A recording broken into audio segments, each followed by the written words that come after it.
ॐ शुक्लाम्बरधरं विष्णुं शशिवर्णं चतुर्भुजं प्रसन्नवदनं ध्यायेत् सर्वविघ्नोपशान्तये।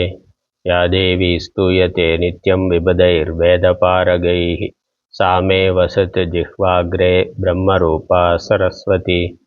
निधये सर्वविद्यानां विषजे भवरोगिणां गुरवे सर्वलोकानां दक्षिणामूर्तये नमः। श्रीदक्षिणामूर्तिसुदेशिकेन्द्रं द्वैपायनं सूत्रकृतं मुनीन्द्रं श्रीशङ्करं भाष्यकृतं यतीन्द्रं मद्देशिकं चापि नमामि विद्यै। ॐ सहना भवतु सहनौ भुनक्तु सह वीर्यं करवावहै तेजस्विनावधीतमस्तु मा विद्विषावहैः। ॐ शान्ति शान्ति शान्तिः।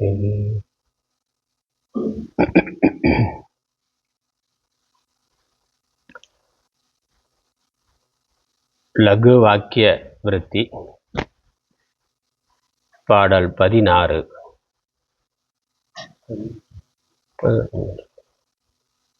16வது ஸ்லோகம். ஸ்ரத்தாலுர் பிரம்மதாம் ஸ்வஸ்ய சிந்தயேத் புத்திவிருத்திபிஹ வாக்யவிருத்யா யதா சக்தி ஞாத்வா தாப்யஸ்யதாம் சதா.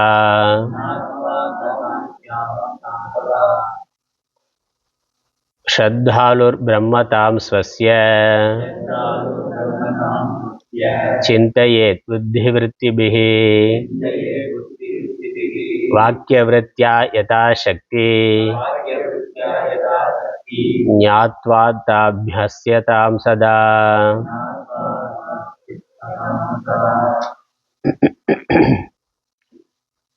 நிறைவாக உபதேசத்தினுடைய நிறைவாக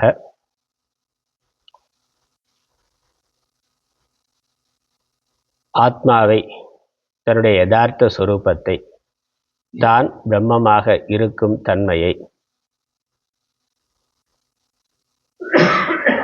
ஸ்ரத்தையுடன் கூடியவர்கள் சிந்திக்க வேண்டும், தொடர்ந்து சிந்திக்க வேண்டும். எதுக்காக சிந்திக்கணும்? சம்சார நிவர்த்திக்காக. நம்மளுடைய பிறப்பு இறப்பு சுழற்சி, அதற்கு இடையில் இருக்கக்கூடிய எல்லா விதமான இருமைகள், இன்ப துன்பங்கள், அதிலிருந்து விடுபட விரும்புகிறவர்கள் நித்தியமுக்த சுபாவமாக இருக்கக்கூடிய பிரம்மத்தை சிந்திக்க வேண்டும். பிரம்மத்தை அல்லது ஆத்ம தத்துவத்தை சிந்திக்க வேண்டும். எப்படி சிந்திக்கிறது? 2. ஒன்று, புத்தி விருத்திபிகி, தன்னுடைய விசாரத்தினால், தன்னுடைய அறிவை பயன்படுத்தி. அதோட வாக்கிய விருத்தியா, வாக்கியம்ங்கிறது சாஸ்திர வாக்கியம், வேத வாக்கியம், உபனிஷத்துக்கள், உபனிஷத்தை ஒட்டின பிரமாண கிரந்தங்கள், அதை தொடர்ந்து சிந்திக்க வேண்டும் அதனுடைய உதவியோடு. அதில் 2 சாதனம். ஒன்று சாஸ்திரம்ங்கிறது, பிரமாணமான சாஸ்திரம். அதுக்கப்புறம் அந்த சாஸ்திரத்தை புரிந்து கொள்வதற்காக நாம் பண்ணுகின்ற விவேகம், விசாரம், அது முக்கியம். நம்ம சாஸ்திரம்ங்கிற பொழுது அது 2 பகுதியாக இருக்குது. ஒன்று தர்மசாஸ்திரம், இன்னொன்று தத்துவ சாஸ்திரம். தர்மசாஸ்திரத்தில் ரொம்ப விசாரம் பண்ணுறதுக்கு இல்லை, ரொம்ப கேள்வி கேட்கறதுக்கு இல்லை. செய்யணும், அவ்வளோதான். அதில் ஏன் எதுக்குன்னு கேள்வி கேட்டாக்க ரொம்ப விடை காண முடியாது. அதில் ஸ்ரத்தை, அதனால தான் ஸ்ரத்தாலுங்கிறத முதல்ல சொல்லிட்டேன். ஸ்ரத்தாலுகுன்னா ஸ்ரத்தை உடையவன், நம்பிக்கை உடையவன். சாஸ்திரம் இறைவனால் அருளப்பட்டது, ரிஷிகளால், மகான்களால் கொடுக்கப்பட்டது. அதில் அவர்கள் நமக்கு நல்லதைத்தான் சொல்லுவார்கள் என்பதில் ஸ்ரத்தை இருக்கணும். அந்த ஸ்ரத்தையோடு தர்மசாஸ்திரத்தை கேட்கணும், அதை புரிந்து கொள்ளணும், அப்படியே பின்பற்றணும். அதில் அதிகமாக விசாரம் பண்ணுறதுக்கு, கேள்வி கேட்பதற்கு இல்லை. தத்துவ சாஸ்திரம் அதில் அது விசாரம் செய்யப்பட வேண்டியது, வெறுமனே கேட்கிறது அப்படிங்கிறதுல அதை அதனுடைய அர்த்தத்தை சிந்தனை பண்ணணும், அர்த்தத்தை புரிந்து கொள்வதற்காக ஆராய்ச்சி செய்ய வேண்டும். அதுக்கு தான் யுக்தி அப்படிங்கிற நியாய சாஸ்திரம்லாம் இருக்கு. ஆனால் நியாயசாஸ்திரம், மற்ற தர்க்க ரீதியான சிந்தனை, இது ஏன் இப்படி என்று ஆராய்ச்சி செய்தல்.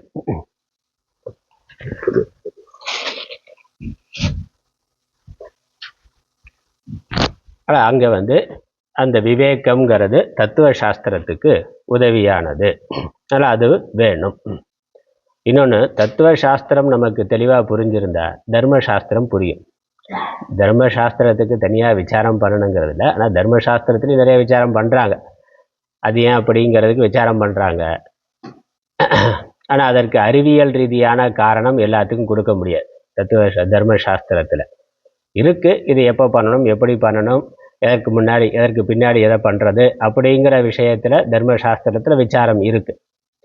ஆனால் தத்துவ சாஸ்திரம் நமக்கு தெளிவாக புரிகிற பொழுது தர்மசாஸ்திரம் புரியும். தர்மசாஸ்திரம் தத்துவ சாஸ்திரத்தோட அடிப்படையாக கொண்டது. தத்துவத்தோட அடிப்படையில், தத்துவ திருஷ்டி எப்படி, தத்துவத்தோட அடிப்படையில் தான் நம்ம தர்மமானது வகுக்கப்பட்டு இருக்கிறது. அதனால் தர்மத்தை சரியாக புரிஞ்சுக்கணும்னா தத்துவம் புரிஞ்சிருக்கும். அதனால் தத்துவ சாஸ்திரங்களை நன்றாக விசாரம் செய்ய வேண்டும், அதற்கு தன்னுடைய அறிவை பயன்படுத்த வேண்டும். அதனால் அதை மனநம்னு சொல்கிறோம். அதில் சாஸ்திரத்தை முதல்ல சிரவணம் பண்ணுறது, கேட்கறது, அதனுடைய தாத்பரியத்தை, அர்த்தத்தை ஆராய்ச்சி பண்ணுறது, சிந்தனை பண்ணுறது, அதில் வரக்கூடிய ஐயங்கள் எல்லாம், சந்தேகங்கள் எல்லாம் மீண்டும் குருவிடம் இருந்து கேட்டு தெளிவு செய்து கொள்ளுதல். யாரு? ஆத்மாவை அறிந்து கொள்ள விரும்புகிறவர்கள். ஆத்மா பிரம்மமாக இருக்கும் தன்மை, அதனால் ஸ்வசிய பிரம்மதாம்ங்கிற அப்படிங்கிற ஸ்வசியங்கிறது ஆத்மாவினுடைய, பிரம்மதாம்னா பிரம்மமாக இருக்கும் தன்மையை, ஆத்மா பூர்ணமாக இருக்கும் தன்மையை, ஆத்மா பிரம்மமாக இருக்கும் தன்மையை, அந்த ஜீவ பிரம்ம ஐக்கிய ஞானத்தை அது எப்படி என்பதை குரு சாஸ்திர வாயிலாக தான் விசாரம் செய்து அறிந்து கொள்ள வேண்டும். அதனால் அதுக்கு முதல் பிரமாணம் சாஸ்திரம் தான். அதில் ஸ்ரத்தையான தஸ்மாத் சாஸ்திரம் பிரமாணம் தேன்னு பக்தியில் சொல்கிறார். சாஸ்திரம் தான் நமக்கு பிரமாணம். தத்துவ சாஸ்திரம் என்ன சொல்லுது? இந்த ஜீவனுடைய ஸ்வரூபம் என்ன, ஜகத்தினுடைய ஸ்வரூபம் என்ன, ஈஸ்வரனுடைய ஸ்வரூபம் என்ன, இந்த மூணும் தான் தத்துவ சாஸ்திரத்தோட விஷயம். ஜீவன் என்பவன் யார், நான் யார் என்பது, இந்த உலகம் என்பது என்ன, இந்த உலகத்தில் எனக்கு என்ன வேலை, உலகத்துக்கு எனக்கு என்ன சம்பந்தம் என்பதை பற்றியும், அப்புறம் இரண்டுக்கும் ஆதாரமாக, மூலமாக, காரணமாக, இரண்டையும் சிருஷ்டி செய்த, இரண்டையும் நடத்தி கொண்டு இருக்கக்கூடிய அந்த மூல பரம்பொருள் இறைவன், அவர் யார், எங்கே இருக்கிறார், எப்படி இருக்கிறார், அவருக்கும் உலகத்துக்கும் இருக்கக்கூடிய சம்பந்தம் என்ன, இதெல்லாம் தத்துவ சாஸ்திரமானது விசாரம் செய்கின்றது. அதனால் இதெல்லாம் தெரிந்து கொண்டுனா ஞாத்வா, அதுக்கப்புறம் சதா அபியஸ்யதாம், எப்பொழுதும் அதை அபியாசம் செய்ய வேண்டும். அந்த தத்துவத்தினுடைய வேதத்தினுடைய மேலான தாத்பரியமான அந்த மகா வாக்கியம். அதனால் தத்துவ விஷயத்திலையும் தர்ம விஷயத்திலையும் சாஸ்திரத்தில் எண்ணற்ற கருத்துக்கள் இருக்குது. ஆனால் அதனுடைய முடிந்த முடிவு என்ன, எது மைய கருத்து, எது முக்கியமான உபதேசம் என்று பார்க்கிற பொழுது அதை மகா வாக்கியம்னு சொல்கிறோம். அப்படித்தான் நம்ம கிரந்தம் ஆரம்பித்தது, வாக்கிய விருத்தின்னு. அந்த மகா வாக்கியத்துக்கு விளக்கமாகத்தான் இந்த நூல் இருக்குது. அதனால் அந்த மகா வாக்கியத்தினுடைய அர்த்தத்தை சிந்தனை செய்ய வேண்டும். அதான் முடிந்த முடிவு. அதுக்கு முன்னாடி எவ்வளோ ஆராய்ச்சி பண்ணாலும் கடைசியாக இறுதியாக நம்ம எப்பொழுதும் சிந்தித்து கொண்டிருக்க வேண்டிய விஷயம் என்னன்னா, மகா வாக்கியத்தினுடைய தாத்பரியத்தை, அதை சிந்தனை செய்ய வேண்டும், எப்பொழுதும் அபியாசம் செய்ய வேண்டும். அந்த எப்பொழுதுங்கிறதுக்கு அடுத்த பாட்டில் விளக்கம் கொடுக்கின்றார். 17வது பாடல், 17வது ஸ்லோகம்.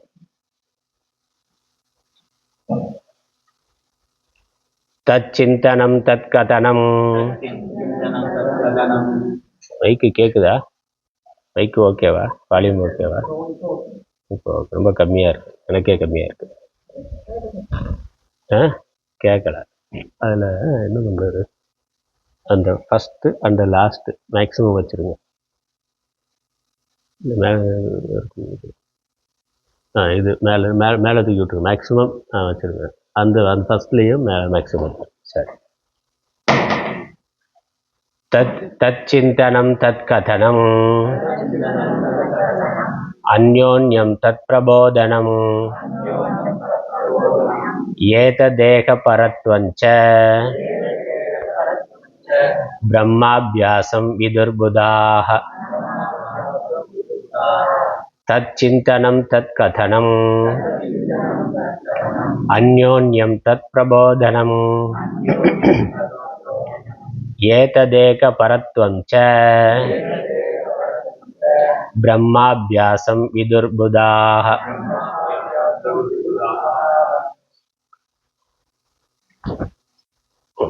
புதாக விதுகு, புதாகான புத்திமான்கள், அறிஞர்கள் அர்த்தம், அறிவாளிகள்.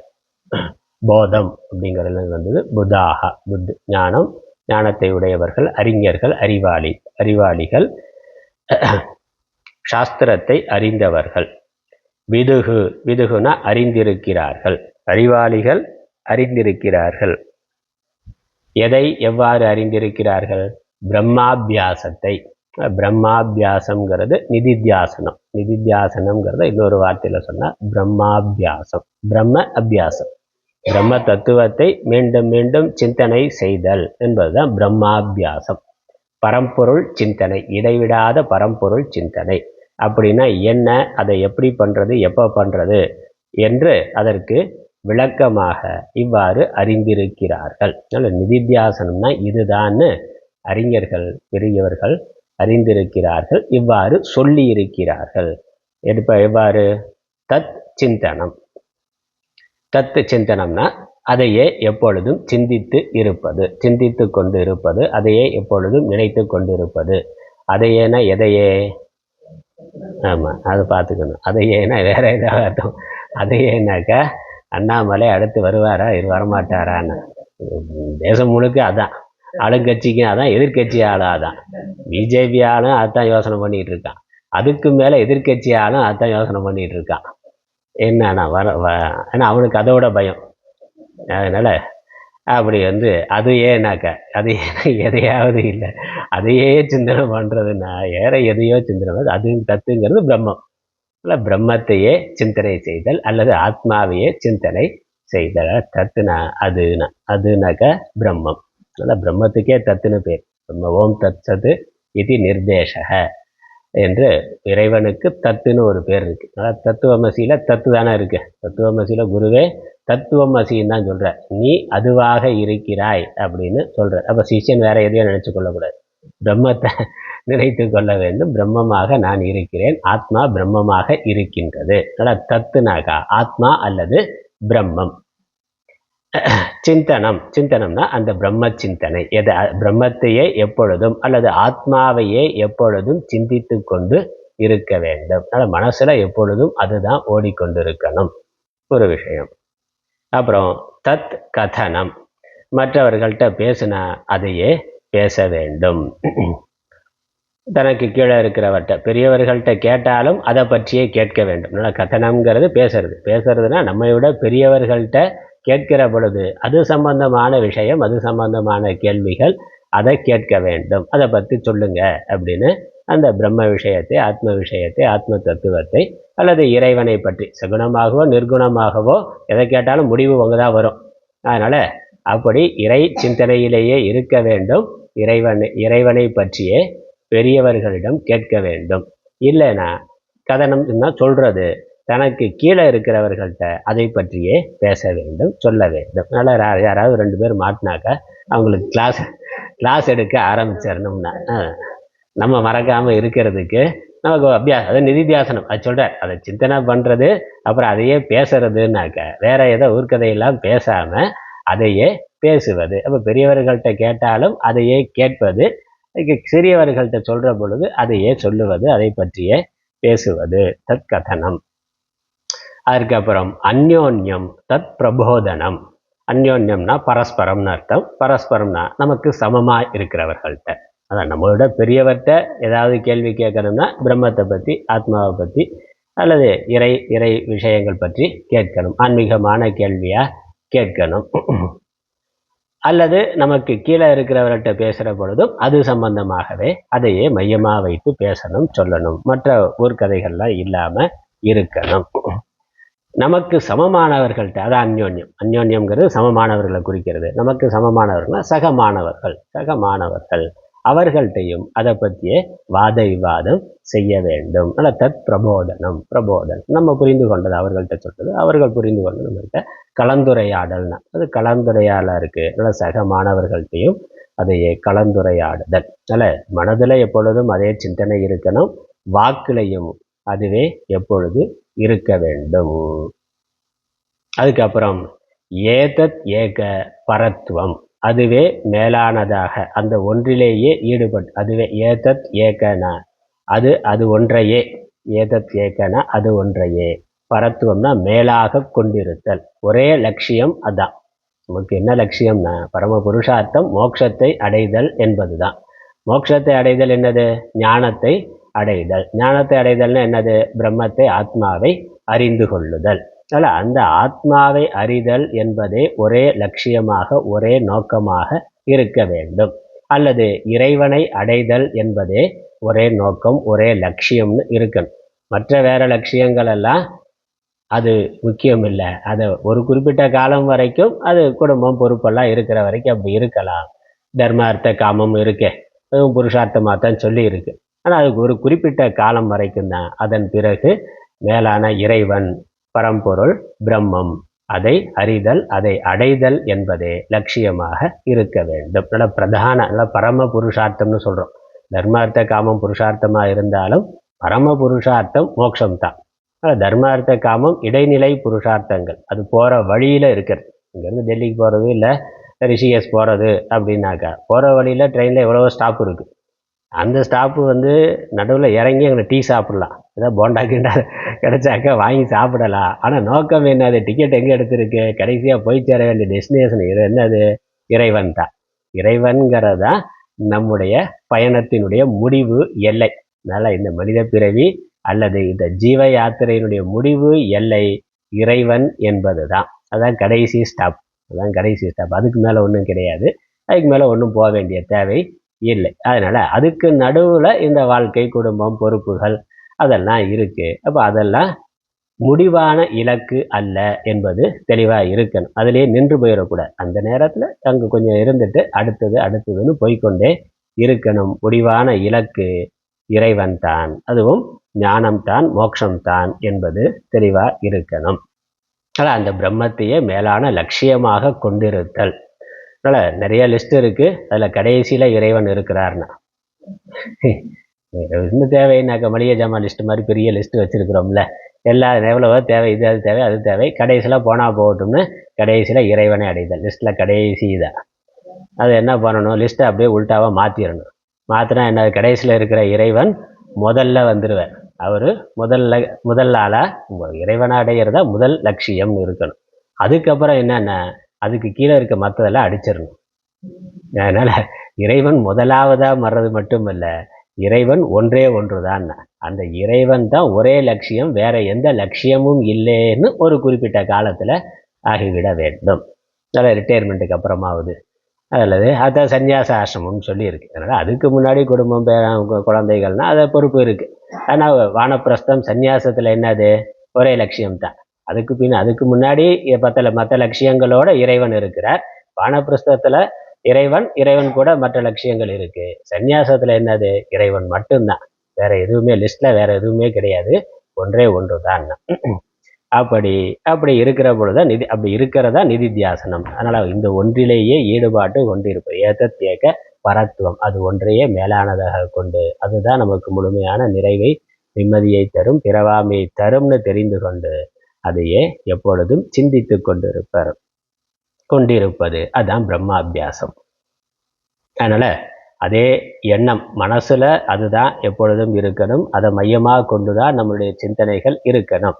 ஆனால் காலையில் எழுந்திரிச்சா ஒரு பகவத்கீதை கேட்கறதுன்னா, வீட்டில் இருந்தாலும் காலையில் எழுந்திரிச்ச உடனே ஒரு ஜபம் பண்ணுறது, வீட்டு கடமை, நம்ம சொந்த கடமைகள்லாம் முடிச்சுட்டு கொஞ்சம் ஜபம் பண்ணுறது, தியானம் பண்ணுறது, அதுக்கப்புறம் ஏதோ ஒரு கிளாஸ், சாமிஜியோட ஒரு கிளாஸை கேட்கறது, அப்புறம் வீட்டு வேலைகள் ஏதாவது இருந்தால் இல்லை குழந்தைகளை தயார் பண்ணி அனுப்புறதுன்னா அனுப்பிச்சிட்டு, அதுக்கப்புறம் என்னது அடுத்த கிளாஸை கேட்கறதுன்னா, அதனால் அடுத்த ஒரு கிளாஸு, அது ஆன்லைன் கிளாஸாக இருக்கலாம், ஆஃப்லைன் கிளாஸாக இருக்கலாம், நேராக போய் முடிஞ்சால் நேராகவே போய் கேட்கலாம். அதனால் இருக்கிற நேரத்தை வேறு ஏதாவது டிவி சீரியலாக பார்க்காம, அதனால் ஆனால் டிவிலையும் நல்லா வருது, டிவிலையும் இப்போ நிறையா வருது நல்ல விஷயங்களை, சங்கரா டிவிலெல்லாம் நல்லா போடுறாங்க, நல்ல ஆன்மீக சொற்பொழிவுகள். அது சாஸ்திரத்தை எடுத்து சொல்கிறதா இருக்கணும். பஜனை கேட்கலாம், அது ஒரு டைமில் கேட்கலாம், சாஸ்திர விஷயங்களையும் கேட்கணும். அது நம்ம மூடுக்கு தகுந்த மாதிரி.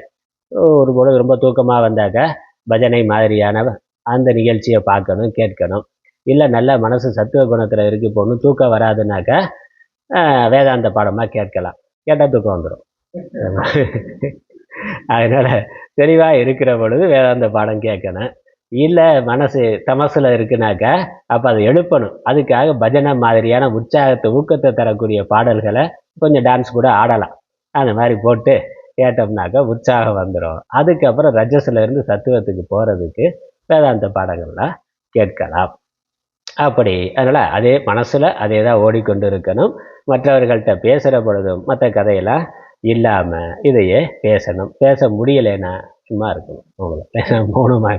ஏன்னா வீட்டில் இருந்து பண்ண முடியாது. சன்னியாசியாக இருந்தால் கேட்கலாம். வீட்டில் மற்றவங்களுக்கு அதை பற்றி இன்ட்ரெஸ்ட் இல்லைன்னா நம்ம பேச முடியாது. பேசினா லூஸ் ஆக்கிடுவான், நம்ம லூஸுன்றுவான், இவருக்கு வேறு வேலை இல்லைன்றுவாங்க. அதனால் பேச முடியாது. பேசாமல் சும்மா இருந்துடலாம். வேற கதை பேசக்கூடாது, அவ்வளோதான். அதனால் வாய்மைங்கிறதுல உண்மை பேசுறது ஒரு பக்கம், பேச முடியலைன்னா பொய் பேசாமல் இருக்கணும்னா. அந்த மாதிரி பேசுனா பிரம்மத்தை பற்றி, ஆத்மாவை பற்றி, இறைவனை பற்றி பேசுறது, இல்லைன்னா பேசாமல் இருக்கிறது. அவங்க ஏதோ பண்ணிட்டு போகிறாங்க, நம்ம அமைதியாக மனசுக்குள்ளே ஜபம் தியானம் பண்ணி கொண்டு இருக்கலாம். இல்லை ஏதோ புஸ்தகத்தை எடுத்து வச்சு படித்து கொண்டு இருக்கலாம். அப்படி அதனால் அதே பேச்சுலேயும் அதான் இருக்குது, சிந்தனையில் அதான் இருக்கணும், பேச்சிலையும் அதான் இருக்கணும். அப்புறம் நமக்கு கீழே இருக்க குழந்தைகளுக்கு அதையே எடுத்து சொல்கிறது, அவர்களுக்கு அதை பற்றியும் சொல்கிறது, சிஷியர்கள் இருந்தால் சிஷியர்களுக்கு சொல்கிறது, சக மாணவர்களோட அதை கலந்துரையாடுறது. இப்படி ஒரே நோக்கம், மனசில் ஒரே ஒரு விஷயந்தான், ஆத்மா பிரம்மம் என்று இருத்தல். அதுதான் நிதித்தியாசனம். அதனால் நிதித்தியாசனம்னாக்கா தனியாக ஒரு இடத்துல உட்காந்து கண்ணை மூடி தியானம் பண்ணுறது என்பது மட்டும் நிதித்தியாசனம் இல்லை. அதுவும் தேவை, அதுவும் வேணும், அது வேணாம்ங்கிறது இல்லை. தனிமையாக நம்ம அதுக்குன்னு ஒரு தியானம் பண்ணுறதுக்குன்னு ஒரு நேரம் ஒதுக்கி ஒரு 10 நிமிஷம் 20 நிமிஷம் அரை மணி நேரம் தனிமையான இடத்துல உட்காந்து கண்ணை மூடி ஆத்ம தத்துவத்தை தியானம் பண்ணுறதுங்கிறது முக்கியமானது, அதுவும் தேவை. ஆனால் அது மட்டும் நிதித்தியாசனம்ங்கிறது இல்லை. அது ஒரு பகுதி, அது ஒரு நேரம், நமக்கு எப்போ நேரம் கிடைக்குதோ, எப்போ தனிமை கிடைக்குதோ, வீட்டில் இல்லைனாலும் கோயில், இந்த மாதிரி அமைதியான ஆசிரமங்கள், அமைதியான இடத்துல வந்து உட்காந்து ஒரு 15 நிமிஷம் நம்ம தியானமாக, இப்போ காலையில் பண்ணமே நிதித்தியாசனமாக, அப்படி வேதாந்தம் படிச்சிருந்தா, வேதாந்தம் தெரிஞ்சிருந்தா தத்துவ சிந்தனை பண்ணலாம். இல்லை ஈஸ்வர ரூபத்தை எடுத்துக்கொண்டு தியானம் பண்ணலாம். அந்த சிந்தனை, அதனால் இங்கே பிரம்மத்தை அறிந்தவனுக்கு அந்த பிரம்ம சிந்தனை தான் பிரம்மாபியாசம் தான். அந்த பிரம்ம தத்துவத்தையே தனியாக உட்காந்து தியானம் பண்ணுறது நிதித்தியாசனத்தினுடைய ஒரு பகுதி. அப்புறம் பேசுகிற பொழுதும் சிந்தனை பண்ணுற பொழுதும் அதையே மையமாக கொண்டிருத்தல்ங்கிறதும் நிதித்தியாசனம் தான். ஆனால் அதுக்கப்புறம் ஸ்ரவணம் பண்ணுறதும் நிதித்தியாசனம் தான். அதை விசாரம் பண்ணுறது, 4 மாணவர்களோடு சேர்ந்து விசாரம் பண்ணுறது, அல்லது அறிஞர்கள் சபையில் அவங்க விசாரம் பண்ண, அந்த மாதிரி சதஸில் வித்வத் சதஸ் அப்படிலாம் நடத்துகிறாங்க. அந்த மாதிரி விசாரம் நடக்கிறத உட்காந்து கேட்கறது அப்படிங்கிறதும் நிதித்தியாசனம் தான். இதில் யாராவது பெரியவர்கள் தனியாக இருந்தாங்கன்னா அவங்கள்ட்ட சந்தேகங்களை கேட்டு தெளிவு பண்ணி கொள்வதும் நிதித்தியாசனம் தான்.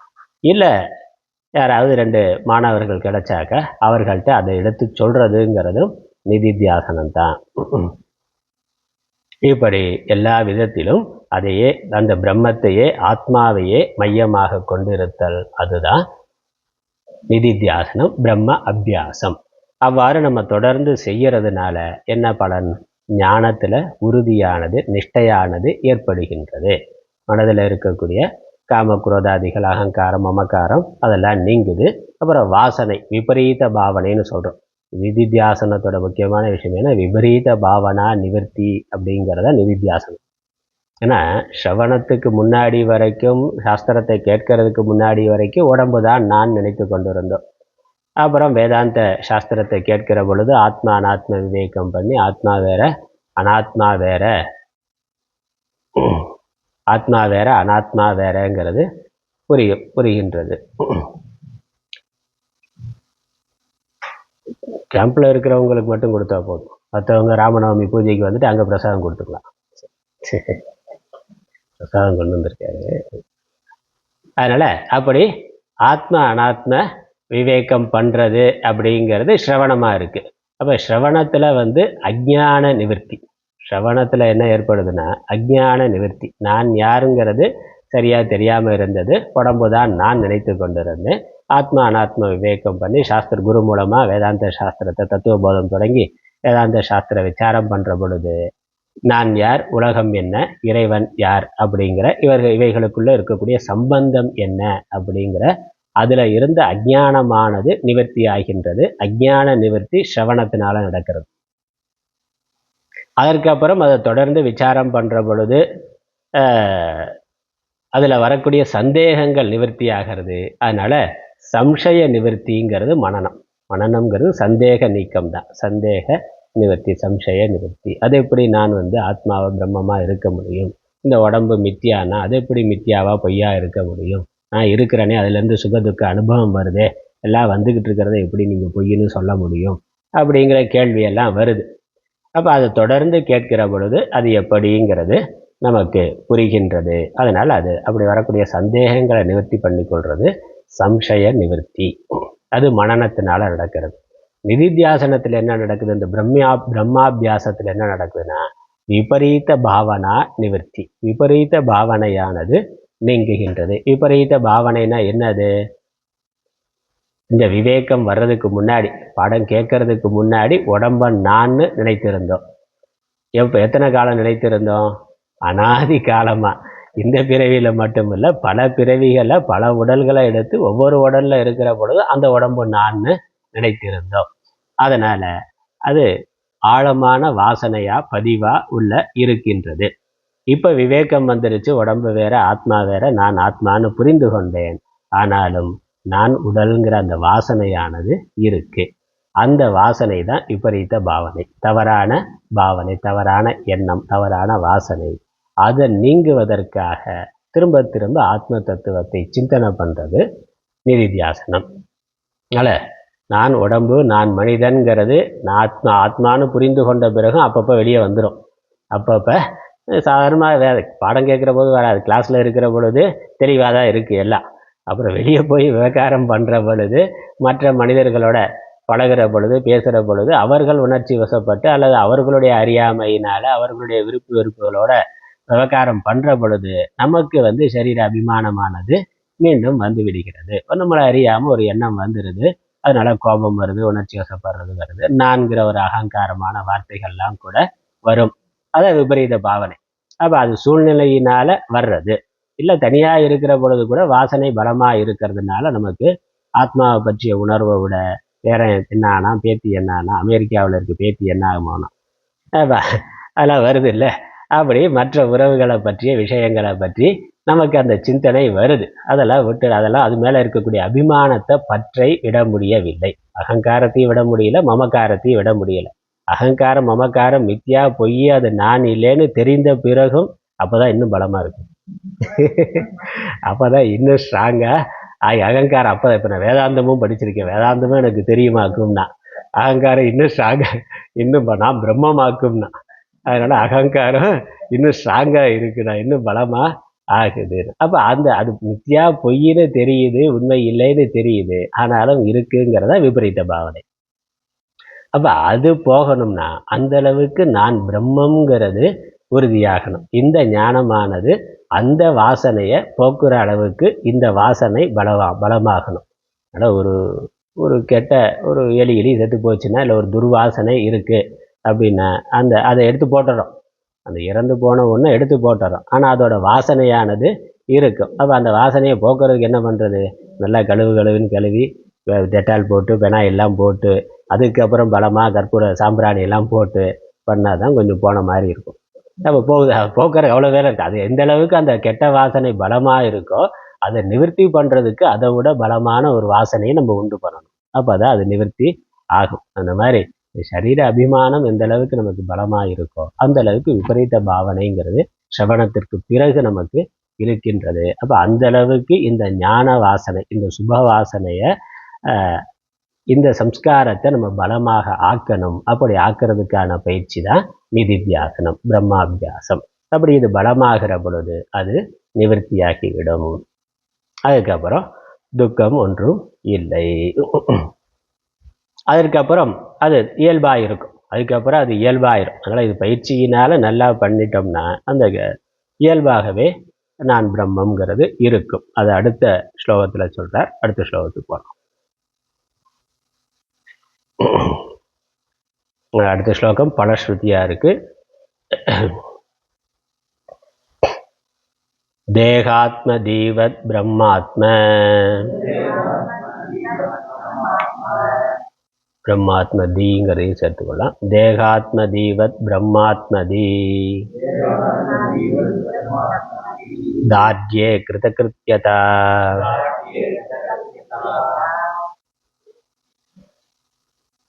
யதா ததாபம் ம்ரியதாம் ததாயம் யதா ததாயம் ம்ரியதாம் முக்தோசௌ நாத்ர சம்சயः தேகாத்ம தீவத் பிரம்மாத்ம.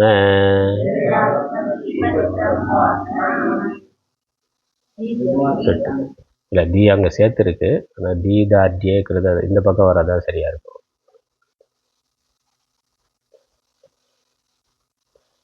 தீங்கிறது 2வது பாதத்தில் இருக்கணும், அப்போதான் அக்ஷரம் கரெக்டாக வரும்.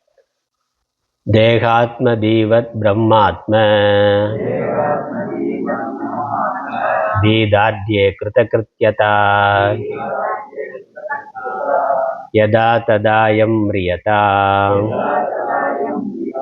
முக்தோசௌ நாத்ர சம்சயः.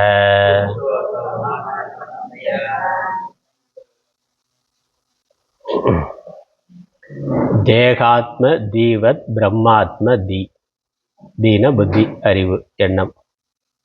எது மாதிரினா இந்த பிரம்மாத்ம இந்த ஆத்மா பிரம்மமாகவே இருக்கின்றது, அல்லது பிரம்மமே ஆத்மாவாக இருக்கின்றது. இந்த எண்ணமானது நான் பிரம்மமாக இருக்கிறேன், ஆத்மாங்கிறது நான், இப்போ நான் பிரம்மமாக இருக்கின்றேன் என்ற இந்த அறிவானது, இந்த விவேகமானது, இந்த எண்ணமானது எந்த அளவுக்கு உறுதியாக வேண்டும், இந்த பிரம்மாபியாசத்தினால நிதித்தியாசனத்தினால எந்த அளவுக்கு அது தார்த்தியம்னா உறுதியாதல், திருடம் அப்படிங்கிறதுல வந்து தார்த்தியம்.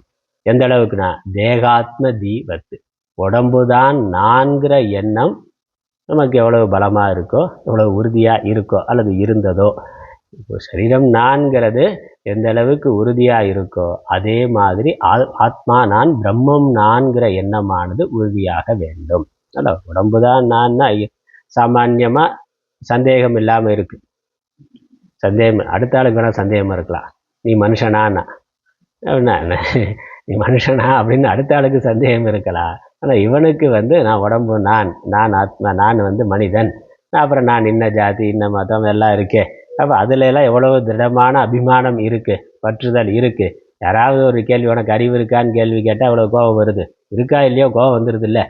அப்போ அந்த அளவுக்கு அதில் அபிமானமானது இருக்கின்றது. எவ்வளவு மூடனாக இருந்தாலும் நான் மனிதன், நான் உடம்பு தான் நான் அப்படிங்கிறது திருடமாக இருக்கின்றது. அதே அளவுக்கு திருடமா உடம்பு நான்கிற எண்ணம் அஞ்ஞான காலத்தில் எந்த அளவுக்கு உறுதியாக இருந்ததோ, சந்தேகம் இல்லாமல் இருந்ததோ, அதே அளவுக்கு உறுதியா சந்தேகம் இல்லாமல் நான் பிரம்மமாக இருக்கிறேன்கிறது இருக்கணும். இந்த அறிவு, இந்த விவேகமானது ஒருவனுக்கு ஆக வேண்டும். நான் மனிதனாக இருக்கிறேன் அப்படிங்கிற எண்ணம் நம்ம எப்பொழுதும் சொல்லிட்டு இருக்கிறோமா என்ன, நான் மனிதன் நான் மனிதன் நான் மனிதன். அபியாசம் பண்றோமா என்ன, அபியாசம் பண்ணலை. ஆனால் அந்த உணர்வு உள்ளே இருந்துக்கிட்டே இருக்கு, அதானே. மனசுல விருத்தியா அது இல்லை, ஆனால் நான் மனிதன்கிறது சந்தேகமே இல்லாமல் நமக்குள்ள இருந்து கொண்டே இருக்கின்றது. அதே மாதிரி அபியாசம் பண்ணி பண்ணி இது வந்து விருத்தியா அகம் பிரம்மாஸ்மி அகம் பிரம்மாஸ்மி அப்படின்னு அதை நிதித்தியாசனமாக பண்ணுறோம். அதை தத்துவங்கள்லாம் சிந்தனை பண்ணி நான் பிரம்மங்கிறது விருத்தி ரூபமாக அபியாசம் பண்ணி பண்ணுறோம். ஆனால் இது செய்து செய்து செய்து கடைசியில் விருத்தியே இல்லாத பொழுதும் கூட, அதை பற்றிய சிந்தனையே இல்லாத பொழுதும் கூட நான் பிரம்மம் அப்படிங்கிற உணர்வு இருக்கணும். அதனால் எப்பொழுதும் 24 மணி நேரம் இருக்கணும்னா அபியாச காலத்தில் இருக்கணும். அதான் பிரம்மாபியாசம் சொல்கிறேன். அபியாச காலத்தில் வந்து எப்பொழுதும் அதே சிந்தனை இருக்க வேண்டும். பேசினாலும் அதையே பேச வேண்டும், கேட்டாலும் அதையே கேட்க வேண்டும், அதே நோக்கமாக கொண்டிருக்க வேண்டும். ஆனால் அதை அப்படி நெடுகாலம் அபியாசம் பண்ண பிறகு அது நம்மளுடைய ஆழ்மனதில் நான் பிரம்மங்கிற உணர்வாக இருக்கணும். அதுக்கப்புறம் மனசில் வார்த்தையில் அது இருக்கணுங்கிறது இல்லை, மனசில் எண்ணமா நான் பிரம்மம்ங்கிறது எண்ணமா ஓடணுங்கிறது இல்லை. நான் மனிதன் எண்ணமா ஓடுதா என்ன. ஆனால் நமக்கு அது அந்த நான் மனிதன்கிறது சந்தேகம் இல்லாமல் உணர்வு ரீதியாக ஆழ்மனதில் அது இருக்கின்றது. அதே மாதிரி இந்த நான் பிரம்மங்கிறது ஆழமாக வேண்டும், ஆழ்மனதுக்கு செல்ல வேண்டும். நான் பிரம்மங்கிறது உணர்வு ரீதியாக நமக்கு எப்பொழுதுமே நான் மனிதன்னு இருக்கிற மாதிரி நான் பிரம்மங்கிறது இருக்கு. நான் மனிதன்கிறத மறந்துட்டு நான் பிரம்மங்கிறது இருக்கணும். நான் மனிதன்கிற எண்ணம் இல்லாமல் நான் பிரம்மம் என்று இருக்க வேண்டும். அப்படி இருந்தா அதான் தீர்த்தாத்தியனா. அதனால் தேகத்தில் நான் என்ற எண்ணம் போல பிரம்மம் நான்கிற எண்ணம் திருடமாக ஆகிவிட்டால், அதனால் தாத்தியே அந்த புத்தியானது நான் பிரம்மமாக இருக்கிறேங்கிற அந்த நிச்சயத்தன்மை வந்துவிட்டால் கிருத்தகிருத்தியதா. கிருத்தகிருத்தியதானா அதுதான் ஜீவன் முக்தி நிலை, செய்ய வேண்டியதை செய்து முடித்த நிலை. கிருத்தகிருத்தியதான செய்ய வேண்டியதை செய்கைகள் அனைத்தும் செய்து முடித்த நிலை, செய்து முடித்தவன். அதுக்கு மேலே என்னுடைய வாழ்க்கையில் செய்வதற்கு ஒன்றும் இல்லை அப்படிங்கிற நிலை. என்னுடைய வாழ்க்கையில் இப்போ இருக்க இந்த மனித வாழ்க்கையில் மட்டும் இல்லை, அனாதியாக வந்த இந்த ஜீவன் அதற்கு மேலே தனக்குன்னு செய்து கொள்வதற்கு ஒன்றும் இல்லை. அதான் முடிவான நிலை. அனாதியாக வந்த பிறப்பு இறப்புன்னு பல உடல்களை எடுத்துக்கொண்டு இந்த ஜீவன் பயணப்பட்டு வந்திருக்கு. அது எப்போ தோன்றியது, எங்கிருந்து தோன்றியது, ஏன் தோன்றியதுன்னு தெரியாது. ஆனால் ஒரு பரம்பரையாக இந்த நான்கிறது வந்திருக்கு, பல உடல்களோட பயணப்பட்டு வந்திருக்கு. இப்போ இந்த உடலில் நான் இந்த உடல் அல்ல, எந்த உடலும் அல்ல, புண்ணிய பாபம் எனக்கு இல்லை, நான் ஆத்மா, நான் பிரம்மம்னு அது திருடமாகிவிட்டால் அதற்கு மேலே அந்த ஜீவன் தன்னுடைய விடுதலைக்காக செய்வதற்கு ஒன்றும் இல்லை, தன்னுடைய இன்பத்திற்காக செய்வது ஒன்றும் இல்லை. அதான் கிருத்தகிருத்தியதா, செய்ய வேண்டியதை செய்து முடித்த நிலை. இப்போ அதற்கு மேலே அவருக்கு உலகத்தில் விதமான எதிர்பார்ப்பும் இல்லை. தான் பூர்ணமானவரா, நிறைவானவரா, ஆனந்தமானவராக தன்னை உணர்கிறார். அந்த பேரின்பம் பிரம்மானந்தமானது இருக்கின்றது. அதற்கு மேலே ஒரு ஆனந்தம் இல்லை, அதற்கு மேலே அடைவதற்கும் ஒன்றும் இல்லை, இழப்பதற்கும் ஒன்றும் இல்லை. வந்தது திரும்ப போக போகிறது இல்லை, கூடுதலாக எதுவும் வரப்போவதும் இல்லை. தொலைப்பதற்கும் ஒன்றும் இல்லை, சேர்ப்பதற்கும் அவசியம் இல்லை. சேர்ப்பதற்கு ரெண்டாவதாக ஒன்றே இல்லை. அதுக்கு மேலே சம்பாதிக்கிறதுக்கு தனக்கு அந்நியமாக ஒன்றும் இல்லை. அப்புறம் அந்த சேர்க்கணுங்கிற எண்ணமே இல்லை. அந்த பூர்ணத்துவம் இருக்கிற பொழுது யாவானற்ற உதப்பானேன்னு சொல்கிறாரு. ஒரு பெரிய நீர்ப்பரப்பு தனக்கு சொந்தமாக இருக்கிறவன் ஒரு போர் போடணும்னு நினைப்பானான்னா, பெரிய ஏரியே சொந்தமாக இருக்கிறவன் அதுக்கு மேலே ஒரு போர் போடணும்னு நினைப்பானா. அந்த எண்ணமே தேவையில்லை. அடைந்தவர் விஷய மண் தின்று அலைவரோ பசியிலாரேனா. அப்போ பசி இல்லை, தாகம் இல்லை, தேவை இல்லை, நிறைவு, பரிபூர்ண நிறைவு மனதில் இருக்குது. அதனால் அவர் அதற்கு மேலே எதுவும் செய்வதற்கு இல்லை, செய்ய வேண்டிய அவசியம் இல்லை, செய்யவும் முடியாதுன்னா. செய்யறதுக்கு ரெண்டாவதாக ஒன்று இருந்தால் தானே செய்யறது, செய்வதற்கு ஒன்றும் இல்லை. சரி இருக்கிறது போயிருமானா, அப்படி போகவும் முடியாது. அது நித்தியமானதாக இருக்கின்றது. தான் நித்தியமான ஆத்மா, பூர்ணமான ஆத்மான்னு அவர் திடமாக இருக்கிறார். அதான் கிருத கிருத்திய தன்மை, நிறைவடைந்த தன்மை.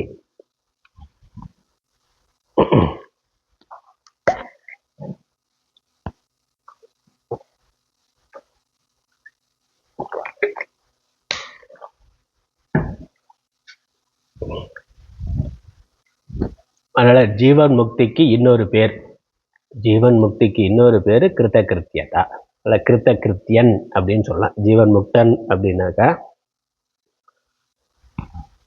கிருத்தகிருத்தியன் அப்படின்னு இன்னொரு பேர். செய்ய வேண்டியதை செய்து முடித்தவர். ஒரு ஜீவன் தன்னுடைய வாழ்நாளில், தன்னுடைய பிறவியில், அனாதியாக வந்த ஜென்மத்துக்கு அதற்கு மேலே அவர் செய்வதற்கு ஒன்றும் இல்லை. எதை அடைய வேண்டுமோ அதை அடைந்து விட்டார். அந்த இறைநிலையை, தெய்வத்தன்மையை, பூர்ணத்துவத்தை, பிரம்மத்துவத்தை அவர் அடைந்து விட்டார்.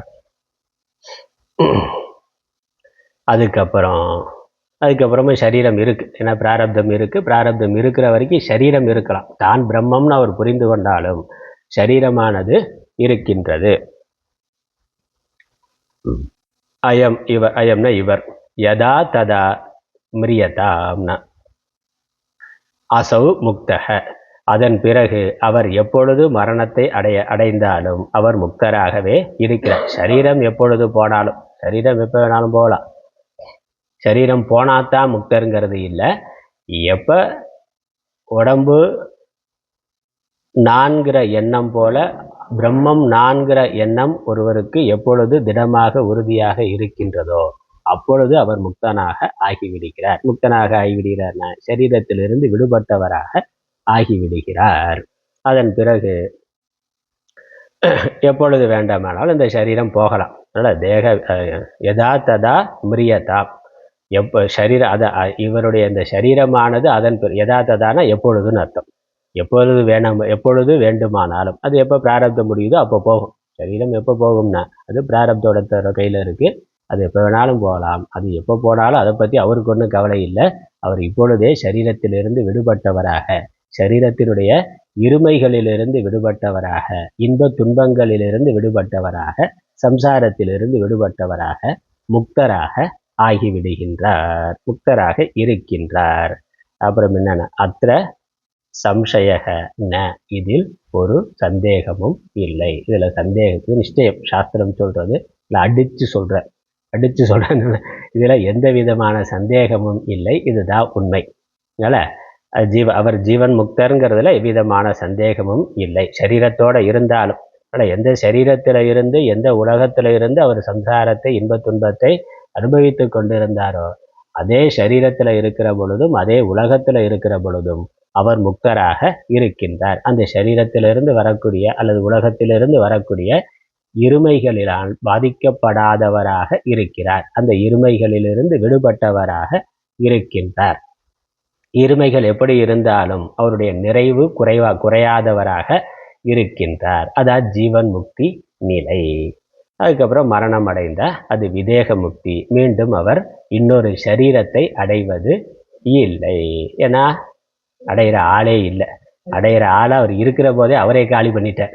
அதனால் யம தர்மராஜா சரீரத்தை தான் எடுத்துகிட்டு போகிறார். ஆனால் அதுக்குள்ளே இந்த ஜீவனை இவர் ஏற்கனவே ஞானத்தினால இவரே போட்டு தள்ளிட்டார். இவரே அந்த ஜீவனை காலி செய்து விட்டார். அகங்காரம்ங்கிறது அங்கே இல்லை, நான் எனதுங்கிறது அங்கே இல்லை. இருக்கிறது பிரம்மம் மாத்திரம். அதனால் பிரம்மவித்து பிரம்மைவ பவதீன, பிரம்மத்தை அறிந்தவர் பிரம்மமாகவே இருக்கிறார். அதுக்கப்புறம் அந்த தனித்த ஜீவன்கிறது இல்லை. ஆகவே சரீரம் போற பொழுது அங்க பயணப்படுவதற்கு ஒரு ஜீவன் இல்லை. புண்ணிய பாபத்தை அடைவதற்கு ஒரு ஜீவன் இல்லை. புண்ணிய பாபமும் ஞானத்தினால் எரிக்கப்பட்டு விட்டது. அதனால விதேக முக்தியை அடைகின்றார். அந்த ஜீவன் முக்தராக இருக்கிறவர் விதேக முக்தியை அடைகின்றார் என்று சொல்லி அதனால இது ஞான பலன். இது வரைக்கும் ஞானத்தை சொன்னார். 12வது ஸ்லோகம் வரைக்கும் ஞானத்தை சொன்னார். அதுக்கப்புறம் அதை அபியாசம் பண்ணுறதான நிதித்தியாசன கிரமத்தை சொன்னார். இறுதியா ஞான பலன், ஜீவன் முக்தி, விதேக முக்தி. இவ்வாறு இந்த லகு வாக்கிய விருத்திங்கிற நூலானது நிறைவு பெறுகின்றது. இது ஆதிசங்கரர் சங்கராச்சாரியரால் செய்யப்பட்ட கிரந்தங்கள்ல இது ஒன்று என்று சொல்லப்படுகின்றது. எப்படி இருந்தாலும் அது யார் பண்ணாலும், சங்கராச்சாரியர் பேரில் யாரும் பண்ணியிருக்கலாம், இல்லை சங்கராச்சாரியரே பண்ணியிருக்கலாம்.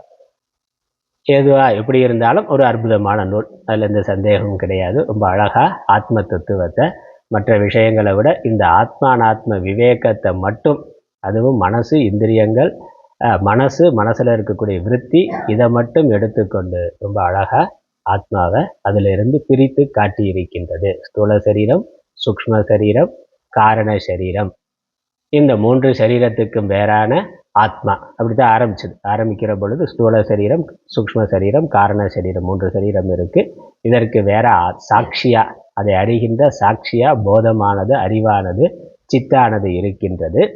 அதுக்கப்புறம் இந்த சித்தினுடைய பிரதிபிம்பம் இந்த அந்தःகரணத்தில் ஏற்படுகின்ற பொழுது அது சிதாபாசனாக இருக்கின்றது. அதுதான் ஜீவன். அவன் தான் கர்த்தா. புண்ணிய பாபங்களை செய்கின்ற கர்த்தாவாக சித்தினுடைய பிரதிபிம்பமா சிதாபாசன் அந்தःகரணத்தில் வர்ற பொழுது அவன் இருக்கின்றான். ஏன்னா இந்த 3 சரீரங்களும் ஜடமானது, அது தானா எதுவும் செய்யறது இல்லை. ஆத்மா நிர்விகாரம், அது எதுவும் செய்யறது இல்லை.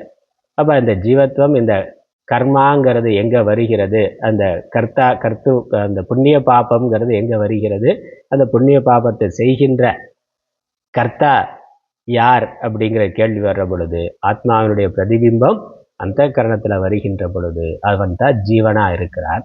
அவன் அந்த அந்த கரணத்தில் அந்த சரீரத்தில் அபிமானம் கொண்டு நான் ஜீவன் என்று நினைத்து கர்மாவை பண்ணுறான். அதனால் புண்ணிய பாபம் வருது, அதனால் இன்ப துன்பம் வருது, அதனால் பிறவி வருது, சம்சாரத்திற்கு காரணம் அப்படி இருக்கு சொல்லி இந்த 3 சரீரங்களுக்கும் வேறாக சாட்சியாக ஆத்மா இருக்கின்றது. அதை ஆழ்ந்த தூக்கத்தில் நம்ம நன்கு உணர முடியும். அவித்தியை மட்டும் பிரகாசித்து கொண்டு இருக்கு. இப்போ அங்கே நான் இருக்கிறேங்கிறது இருக்கு, நான் ஒன்றையும் அறியாமல் இருந்தேங்கிறது இருக்கு. அதனால் ஒரு இருப்புத்தன்மை இந்த உடம்புக்கு வேற, காரண சரீரத்துக்கு வேற, 3 சரீரங்களுக்கும் வேறான ஒரு இருப்பு, ஒரு அறிவு. அதனால் அவித்தையை நான் அறிந்தேன், ஒன்றையும் அறியாமல் நான் இருந்தேன்னு அறிவு மாத்திரம் இருக்கு. அந்த அறிவு ஆத்மானு புரிந்து கொள்ளணும்னு சொன்னார். அப்புறம் அது ஆழ்ந்த தூக்கத்தில் மட்டும்தான் இருக்கான்னா இல்லை, விழிப்பு நிலையிலும் தூஷ்ணீம் பாவத்தில் மனசில் விருத்தி இல்லாமல் இருக்கிற பொழுது பார்த்தா அந்த அறிவு இருக்கின்றது. அது மட்டும் நான் இருக்கிறேங்கிறது மட்டும் இருக்கு. வேறு எந்த எண்ணமும் இல்லாமல் இருந்தோம்னா நான் இருக்கேன், அவ்வளோதான். அது மட்டும் நான் இருக்கிறேன், நான் இருக்கிறேங்கிறது தெரியுது, அதனால் அறிவு. நான் இருக்கிறேங்கிறது சத்தம்சம். அப்புறம் நான் இருக்கிறேங்கிறது எனக்கு விளங்குகின்றது, அது சித்தம்சம். அப்படி தூஷ்ணீம் பாவத்தில் தன்னுடைய இருப்பையும் உணர்வையும், ஆத்மாவினுடைய இருப்பையும் உணர்வையும் ஒருவன் புரிந்து கொள்ள முடியும். அதுக்கப்புறம் அது இன்னும் நல்லா ஸ்பஷ்டமாக நான் தெரிந்து கொள்ளணும் அப்படின்னா 2 விருத்திகளை எடுத்துக்கொண்டு அந்த விருத்திகளுக்கு இடையில் இருக்கக்கூடிய மௌனம். விருத்திகள் இருக்கிற பொழுது விருத்தி ஒரு எண்ணம் வருது, அந்த எண்ணத்தை நான் அறிகிறேன், இப்போ என்னுடைய மனசில் இந்த எண்ணம் ஓடிக்கிட்டு இருக்குன்னா அப்படி அடுத்த எண்ணம் வருது. இந்த 2 எண்ணத்துக்கு நடுவில் இடைவெளியை ஏற்படுத்தி, 1 க்ஷணம் 2 க்ஷணம் 3 க்ஷணம்னு ஒரு இடைவெளியை ஏற்படுத்தி எண்ணங்களை நிறுத்துகிற பொழுது என்ன இருக்கு, எண்ணம் இல்லாத அறிவு மாத்திரம் இருக்கின்றது என்று அந்த இடைவெளியில ஆத்மாவை ஸ்பஷ்டமாக, அந்த அறிவு சொரூபத்தை ஸ்பஷ்டமாக ஒருவன் உணர்ந்து கொள்ள முடியும். அப்படி அதை தொடர்ந்து அவன் அபியாசம் பண்ற பொழுது நான் ஆத்மா என்பதையும், அப்புறம் இந்த ஆத்மா தான் சவிகல்பத்தோடு கூடி, இந்த மனசு எண்ணங்களோட கூடி அதுதான் சிதாபாசனா இருக்கு. அதுவே இந்திரியங்கள் வழியாக வெளியே போய் விஷயங்களை பிரகாசிக்கின்றது என்றெல்லாம் புரிந்து கொள்ள வேண்டும். அதனால் இந்த ஆத்மாவானது இந்திரியங்களோட மனசோட சேர்ந்து இருக்கிற பொழுது சவிகல்பமாகவும், அதோட சேராத பொழுது நிர்விகல்பமாகவும் இருக்கின்றது. ரெண்டும் ஒன்று தான். அதில் ஆத்மாவும் சிதாபாசனும் ஒன்று தான், வேறு வேறு இல்லை. இங்கே துவைத்தம் இல்லை, இருக்கிறது ஒரே வஸ்து தான். உபாதியோடு கூடியிருக்கிற பொழுது விகாரம் அடைந்தது போலவும், உபாதி இல்லாத பொழுது விகல்பம் இல்லாமலும் இருப்பதாக இருக்கின்றதுன்னு புரிந்து கொள்ள வேண்டும்.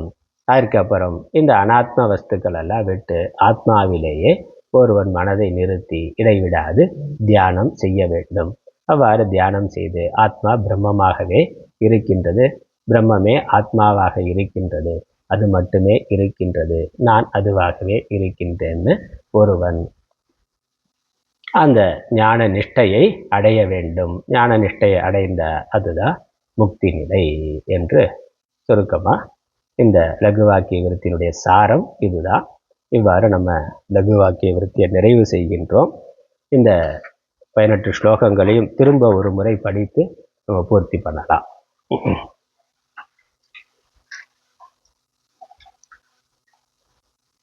ஸ்தூலோ மாம்சமயோ தேகः சூக்ஷ்மஸ்யாத் வாசனாமயः ஞான கர்மேந்திரியை சார்த்தம் தி பிராணோ தச்சரீரகோ அஜ்ஞானம் காரணம் சாட்சி போதஸ்தேஷாம் விபாசகः போதாபாசோ புத்திகதः கர்த்தா ஸ்யாத் புண்ணிய பாபயோः ச ஏவ சம்சரேத் கர்ம பசால் லோகத்வயேத் சதா போதாபாசாத் சுத்தபோதம் விவிச்யாததி யத்னதः ஜாகரஸ்வப்னயோரேவ बोधाभास विडम्बना सुप्तौ तु तल्लये बोधः शुद्धो जाड्यं प्रकाशयेत् जागरेऽपि धियस्तूष्णीं भावशुद्धेन भाष्यते धिव्यापाराश्च चिद्भास्यात् चिदाभासेन संयुताः वह्नितप्तजलं ताप युक्तं देहस्य तापकम् चिद्भास्याद्धीस्तथा भास युक्तान्यं भासयेत् तथा रूपादौ गुणदोषादि विकल्पा बुद्धिगाः क्रियाः ताः क्रिया विषयैः सार्धं भासयन्ति चितिर्मता रूपाच्च गुणदोषाभ्यां विविक्ता केवला चितिः सैवानुवर्तते रूप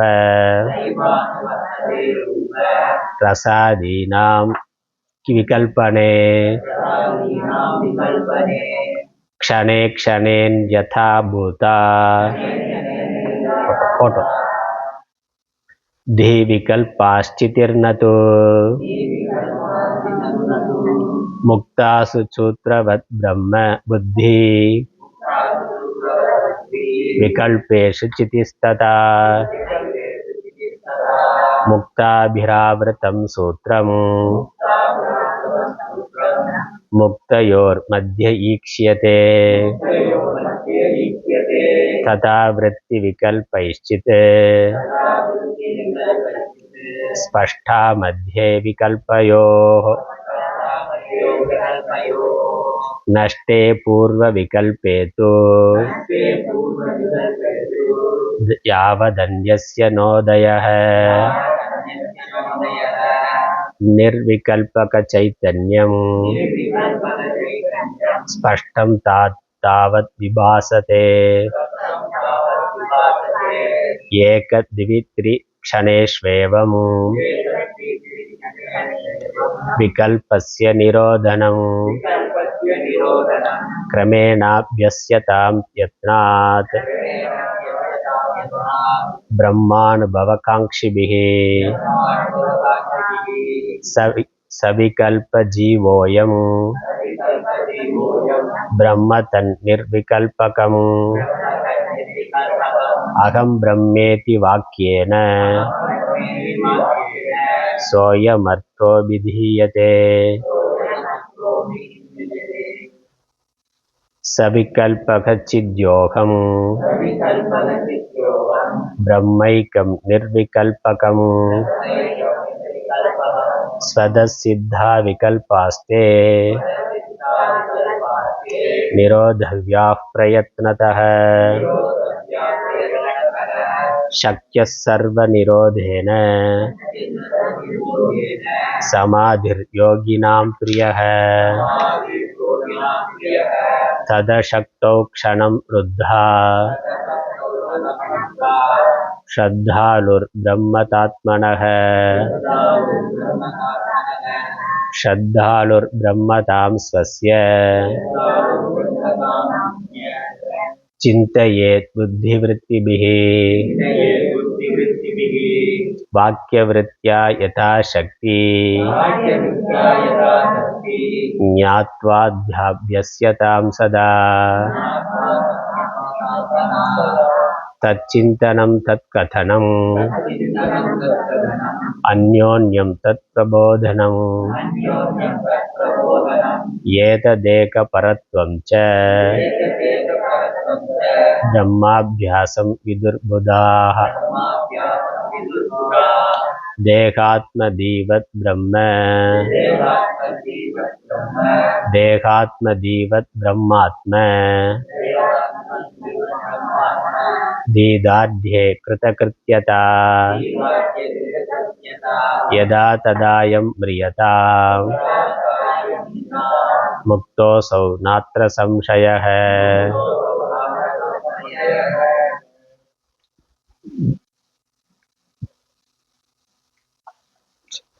इति श्रीमद् परमहंस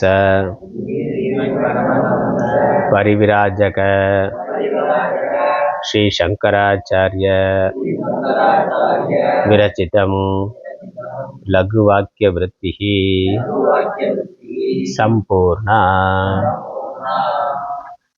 இவ்வாறு இந்த லகு வாக்கிய விருத்தியானது நிறைவு பெறுகின்றது. நாமும் ஆதிகுருவினுடைய அருளாலும் சுவாமிஜியினுடைய பரம அனுகிரகத்தினாலும் நமக்கு தெரிந்த அளவில் இந்த லகு வாக்கிய விருத்தியை பார்த்திருக்கிறோம். இந்த அளவில் இந்த லகு வாக்கிய விருத்தி முகாமை நிறைவு செய்கின்றோம். இந்த லகு வாக்கிய விருத்தியில் படித்த கேட்ட விஷயங்கள் எல்லாம் நம்ம மனசில் திரும்ப திரும்ப சிந்தனைக்கு வந்து நம்ம எல்லோரும் கிருத்த கிருத்தியர்களாக ஆக வேண்டும் என்று ஆதிகுருவையும் சத்குருவையும் பிரார்த்தித்து அனைவரையும் வாழ்த்தி நிறைவு செய்கின்றேன். ஹரி ஓம் தத் சத். ஓம் ஈஸ்வரோ குருராத்மேதி மூர்த்திபேத விபாகினே व्योमवत्याप्तदेहाय दक्षिणामूर्तये नमः. ओम पूर्णमदः पूर्णमिदं पूर्णात् पूर्णमुदच्यते पूर्णस्य पूर्णमादाय पूर्णमेवावशिष्यते. ओम शांति शांति शांति. हरि ओम.